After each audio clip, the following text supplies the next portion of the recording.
आत्ताच्या घडीची बातमी सांगावर पाहतोय आपण। गुणरत्न सदावर्ते यांच्या आलिशान गाडीवर जालन्याजवळ हल्ला झालेला आहे। यातून ॲडव्होकेट गुणरत्न सदावर्ते बचावले असून ते पुढे जालना येथील धनगर समाज बांधवांच्या उपोषणस्थळी रवाना झाल्याची माहिती माध्यमांवर पाहायला मिळत आहे।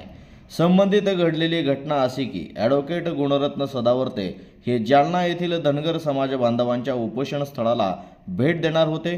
तसे ते आज त्यांच्या कडक सुरक्षा व्यवस्थेमध्ये जालनाकडे रवाना झाले। जालना शहराजवळ असलेल्या एका पेट्रोल पंपाजवळ जसा सदावर्तेंच्या वाहनांचा ताफा आला तसं त्या ताफ्यातील सदावर्तेंची आलिशान गाडी हल्ले करणाऱ्या लोकांनी ओळखली आणि थेट त्या गाडीवर झडप मारून हल्ला केला। गाडीचे थोडे नुकसान झाले असल्याची माहिती आहे। सदावर्ते हल्ल्यातून बचावलेले आहेत। सदावर्तेंच्या विरोधात संतप्त झालेल्या मराठा बांधवांनी हल्ला केल्याची माहिती समोर येत आहे। पोलिसांनी हल्ला करणाऱ्या मराठा बांधवांना ताब्यात घेतल्याची माहिती सध्या उपलब्ध आहे।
समाजातील विविध घडामोडी जाणून घेण्यासाठी सबस्क्राइब करा सांगावा, पाहत रहा सांगावा।